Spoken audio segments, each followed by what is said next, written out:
There's a lot of misinformation in the health, wellness, and weight loss community. A lot of it's bred by diet culture, and some of it is bred by just misunderstanding of information. But today I want to share with you 6 lies that I believe that kept me from reaching my goals. Hey mamas, Alexandria here, a 35-year-old toddler mom, therapist, and gym rat. I lost nearly 40 pounds postpartum and it changed my life. So now my goal is to help other mamas and other women to reach their goals and to be the best versions of themselves.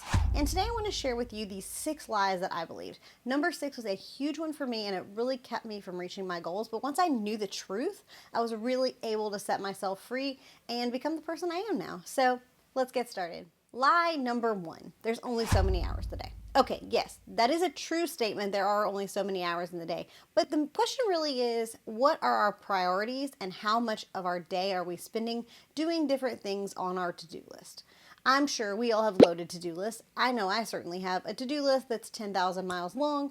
And if I wanted to make my health a priority, I had to put my health at the top of the priority list. And so sometimes that means me making choices like getting up earlier in the day, or it means staying up late to get my workout in, or working out over nap time. Whatever works for your schedule. But my point is that we make choices based on the things that we see as our priority. And oftentimes when we say there's only so many hours in the day, it often just means that we need to sit down and reprioritize our time. What are we doing with this time in the day? How many hours do we scroll through TikTok or Instagram videos? Or if you're like me, you're watching TikTok through Instagram 3 days later because that's what millennials do. Okay? It's just what we do. It's who we are. Okay. Maybe that's just me. But my point is we have to make decisions about what our priorities are. And if our priority is to be healthier, we have to do things that bring the health to the top of the tier instead of maybe the laundry. Or maybe it is scrolling through TikTok or watching Netflix or whatever the case may be. We only do have so many hours in the day, so it is important that we prioritize that time to make it worth our while and focus on what are we doing to benefit ourselves and that will make sense for us in the long term versus what are the things that we're doing and spending our time on that really don't matter. Lie number 2. I'm too old for this. I hear it all the time, even in my friend group. I'm 35 and I hear this all the time. I'm 35, I'm getting old. I'm 40, I'm getting old. It's crap. It's just crap. You are as old as you allow yourself to be. Now, I'm not saying you need to go all ham sandwich or anything, but what I am saying is that if we use our age or that number as a way that decides for us what we can and can't do, we're destined to fail. Because we have to give ourselves higher quality of life. And in order to do that, we have to make choices as though we think we're going to live a long time. If you make positive decisions for your health because you want to be an active 50, 60, 70-year-old, you have to start making those choices when you're young. It's not about, being 60 and just deciding you want to start, being healthy or well. That's great too, but that's certainly going to take a slower and longer process. So if you're in your 30s and 40s in particular and you feel like I'm getting old, you're making that decision for yourself. I see people in the Caroline group all the time that are in their 60s and their 70s and sometimes even in their 80s, and they look freaking awesome, which tells me and reminds me that it's my intention that I set, not my age, that really matters. Like those 60 and 70-year-olds, most of them are in better shape than me. And so I aspire to be like fit and healthy in my 70s and 80s. And their quality of life is probably a lot better than some other folks that I know who are also in their 60s, 70s, and 80s. Because the things that we do and the ways that we take care of our body now are going to set the tone for how we look, feel, and act in the future, for the most part. There are some things that are outside of our control, like some physical health things and things like that. But for the most part, the things within our control, if we manage those, we can be healthy and thriving and maybe even flexible at like 60 and 70 and 80 years old. So don't believe just because you're X number of years old that you're too young, that you're too old to get started. You're as old as you allow yourself to be. Lie number 3. There are good foods, bad foods, and treat foods.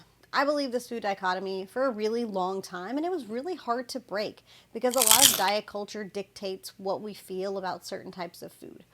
But the problem with this sort of dichotomy about food is it makes us feel really guilty when we eat the things that taste good or that we want to eat or aren't healthy. And so when we do that to ourselves, we are more likely to restrict our eating or to binge eat things if we put them off limits. And that gives us a problematic frame with food, right? It interferes with our relationship with food. If we can allow ourselves to take a neutral stance on food and realize that all food is acceptable in some form or fashion in our diet, then we're much better able to repair that relationship with food, as well as have a positive mindset about it and less likely to binge. If I can have a cupcake when I work it into my calorie budget, as opposed to I earned it because I did a hard workout, or it's a situation where I can't have those or whatever, when we do that to ourselves, we're much more likely to binge the second we taste a bite of cupcake, as opposed to, I just worked it in my calorie budget. I wanted a cupcake today. You don't need to earn it, sister. But that doesn't mean we need to eat 12 cupcakes. Maybe we just eat one. Lie number 4. Living in a calorie deficit means you're always starving. You're always hungry. So I did make a video on this quite a while ago, and I'll link it for you in a card in case you're curious about it and want to watch that next. But I'll give you the Reader's Digest of it today. So basically what we need to understand is that, yes, while when we cut our calories and we live in a calorie deficit as opposed to whatever our current calorie budget is, we are going to feel hungrier in the short term. But there are certainly things that we can do, like prioritizing protein and making sure that we're getting at least 100 grams a day in our diet, as well as making sure we're eating adequate fiber, and of course including carbohydrates because they provide us with energy. But having this well balanced gives us a fullness feeling for a longer period of time. And so when you pair carbs and protein together for your meals, and then you make sure that you're getting enough fiber, you're going to feel full for longer. And then you won't feel like you're starving all the time.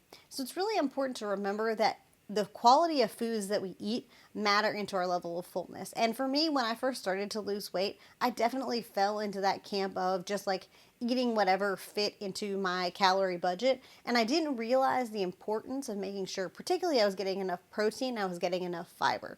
Because once you up those two things, those will really, really help with those fullness cues and help you to stay full for longer. And so you don't feel like you're running in and out of the kitchen every 5 seconds to grab a snack. And listen, if you are loving this kind of content, I would love if you would subscribe and turn on the notification bell and let me be your non-judgy mom friend who comes alongside you to help you reach your health and wellness goals. Because I would absolutely love that. And I would love if you would say hello. Lie number 5. There's something extra special about the people who are fit, who are the people who are in shape. The only difference between the people who are fit and in shape and you is that those people started sooner than you. And that's okay. It just means they're farther along in their journey. Just because you see somebody at the gym who has more muscle than you, or maybe they look like they're in better shape than you, or whatever the case may be, maybe they can run longer than you, whatever the measurement or marking stick that you're using, none of those people are any more special than you. They're just in a different part of their journey. But the good news is that if you keep doing the things that you're doing, if you keep living in a calorie deficit while making sure that you're getting your movement in and being consistent with that movement, you will get there. You can 100% get there if you stay consistent with it. Don't allow seeing other people's progress and other people's goals and the things that they're doing keep you from thinking that you can reach those goals. Those people aren't any more special than you are. They are just as special as you are. You're just as special as they are. And you can do it too. You just have to stay consistent. And if you stay consistent like those people stay consistent, then you will be lifting the heavy weights. You'll be losing the weight. You will be running the miles. Whatever it is that you want to do, whatever that goal that you have set for yourself. If you stay consistent with your movement and you stay consistent in your calorie deficit, then you will get there too. Lie number 6, that there are certain diets or certain exercises that you need to follow in order for you to lose weight. Now I'm going to tell you right now, there are people out there all over the world, all over the internet that are going to tell you, you need to follow X, Y, and Z diet in order to lose weight. And it's all crap. It really is. There are people out there that will tell you that keto is best. There are people out there that will tell you that carnivore diet is best. There are people that will tell you that running is the best thing for, fat loss. Whatever. It's all crap. The reality is that all diets basically suck equally. And what matters most is the thing that we're going to do to stay consistent in living in that calorie deficit and the thing that feels least restricting to us. So for me, it's living in a calorie budget and knowing how many calories I'm going to eat in a day and sort of keeping up with that in a tracker. But I know for some of you, you'd rather give me your left foot than put things in a calorie tracker. And okay, fine. So then find the thing that helps you to maintain that lower calorie intake that you can maintain or sustain for a long window of time. For me, things like keto, things like carnivore feel completely unrealistic for my expectations and feel too restrictive for me. But maybe for some of you, that's your vibe, and that's okay too. And here's a little secret for you. If somebody tells you that they need you to live in a certain diet to be successful, they don't know any better, or they're lying to you. So ignore them. Calorie deficit is calorie deficit. Now, there are certainly nuances to that, and as we talked about in the previous one, right, you're gonna stay full longer if you're prioritizing protein and things like that, right? We know that much to be true. But the reality of it is the only true secrets to weight loss are calorie deficit and higher movement to increase your BMR. Now, I'm certainly going to recommend strength training to you, not just from a weight loss and health perspective, but also from a muscle mass perspective, a bone density perspective. There are about a zillion other things that increasing your strength training can do to improve your overall health and wellness that have absolutely nothing to do with weight loss. And I think it's important. I'm not going to get on this soapbox again. I've been on it before and I won't stay on it today. But we need to make sure we're not just focused on what we look like in the mirror, but that we're focused on longevity and living a healthier lifestyle. And so strength training is a perfect way to do that, and it does help to improve your basal metabolic rate. Regardless of what diet or exercise program you choose, it's the one that you're going to be able to sustain for the long run that matters the most and that will help you to best reach your goal. So for me, that was strength training, and well, it started as dance, but then it morphed into strength training and living in a calorie budget via way of a calorie calculator and logging my food. But for you, that might be something different, and that is a-okay too, as long as you're doing something that feels sustainable. And if you've loved this, YouTube should be recommending something they think you'll love, and I personally think that you should go watch this video about food mistakes that I used to make that kept me from my goals. I think that would be really helpful to you as you follow through from this video. So thanks for watching, and until next time, bye friends.